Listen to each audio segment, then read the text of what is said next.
दर्शकों, हिंदू धर्म में मनाए जाने वाले सभी त्योहारों से जुड़े कई रीति रिवाज होते हैं, परंतु आजकल के अधिकतर जनमानस धर्म ग्रंथों से दूर होने के कारण इन रीति रिवाजों के पीछे छिपे उद्देश्य के बारे में नहीं जानते।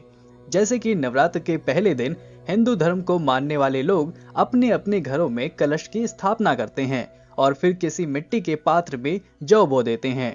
परंतु अधिकतर जनमानस ये नहीं जानते होंगे कि आखिर नवरात्र में जौ क्यों बोए जाते हैं। अगर आप भी ये नहीं जानते हैं तो इस वीडियो को पूरा देखें, क्योंकि आज के इस वीडियो में हम नवरात्रि में जौ बोने के पीछे छिपे उद्देश्य के बारे में बताने जा रहे हैं। दोस्तों, आपको बता दूं कि नवरात्रि में जौ बोने के पीछे की मान्यता है कि सृष्टि के आरंभ में सबसे पहली फसल जौ ही थी और यही वजह है कि जौ को हिंदू धर्म ग्रंथों में पूर्ण फसल की मान्यता दी गई है। ऐसा माना जाता है कि जौ बोने की परंपरा शाकंभरी देवी से जुड़ी हुई है, जिससे जुड़ी कथा का वर्णन दुर्गा सप्तशती में किया गया है। दुर्गा सप्तशती के 11वें अध्याय में वर्णित कथा के अनुसार देवी देवताओं की स्तुति से प्रसन्न होने पर शाकंभरी देवी सभी देवी देवताओं से कहती हैं, देवताओं, जब पृथ्वी पर 100 वर्षों के लिए वर्षा रुक जाएगी और पानी का अभाव हो जाएगा, उस समय मुनियों के स्वतन यानी स्तुति करने पर मैं पृथ्वी पर आयोनिजा रूप से प्रकट हो जाऊंगी और अपने 100 नेत्रों से मुनियों को देखूंगी। अतः मनुष्य शताक्षी नाम से मेरा कीर्तन करेंगे। देवताओं, उस समय मैं अपने शरीर से उत्पन्न हुए शाकों द्वारा समस्त संसार का भरण पोषण करूंगी और जब तक वर्षा नहीं होगी तब तक वे शाक ही सबके प्राणों की रक्षा करेंगे। ऐसा करने के कारण पृथ्वी पर शाकंभरी के नाम से मेरी ख्याति होगी और ऐसा माना जाता है कि देवी के शरीर से उत्पन्न हुए वो शाक जौ ही थे और इसलिए हिंदू धर्म में कोई भी शुभ काम जौ के बिना अधूरा माना जाता है। इतना ही नहीं, नवरात्र में केवल इस कथा के कारण ही जौ नहीं बोया जाता, बल्कि इससे जुड़ी और भी मान्यताएं हैं।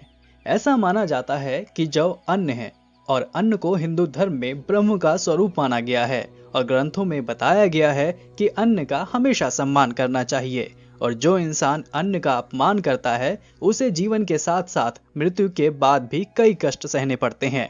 इसके अलावा नवरात्र पूजा में केवल जौ बोने का महत्व नहीं है, बल्कि यह कितनी तेजी के साथ बढ़ता है ये भी अहम है। 9 दिनों में जौ कितना उग जाती है ये हमारे भविष्य का भी संकेत करता है। जौ का तेजी से बढ़ना घर में सुख समृद्धि का संकेत माना गया है। अगर जौ घनी नहीं उगती है या ठीक से नहीं उगती है तो इसे घर के लिए अशुभ माना जाता है। अगर जौ सफेद रंग के और सीधे उगे हों तो इसे शुभ माना जाता है। वहीं अगर जौ काले रंग के और टेढ़े मेढ़े उगते हैं तो इसे अशुभ माना जाता है। साथ ही अगर जौ के पौधे का रंग नीचे से पीला और ऊपर से हरा हो तो माना जाता है कि वर्ष की शुरुआत खराब होती है और अगर जौ का रंग नीचे से हरा और ऊपर से पीला हो तो वर्ष की शुरुआत अच्छी होती है, लेकिन बाद में परेशानियों का सामना करना पड़ता है। जौ घनी और हरी उगती है तो पूरा वर्ष अच्छा बीतने का संकेत मिलता है और यही कारण है कि हर घर में कलश स्थापना के बाद जौ का भी खास ध्यान रखा जाता है। दोस्तों, फिलहाल इस वीडियो में इतना ही और उम्मीद करता हूँ कि जब इस बार नवरात्रि में आपके घरों में जौ बोया जाएगा तो आप इसके पीछे छुपे उद्देश्यों के बारे में अपने परिजनों को अवश्य बता पाएंगे।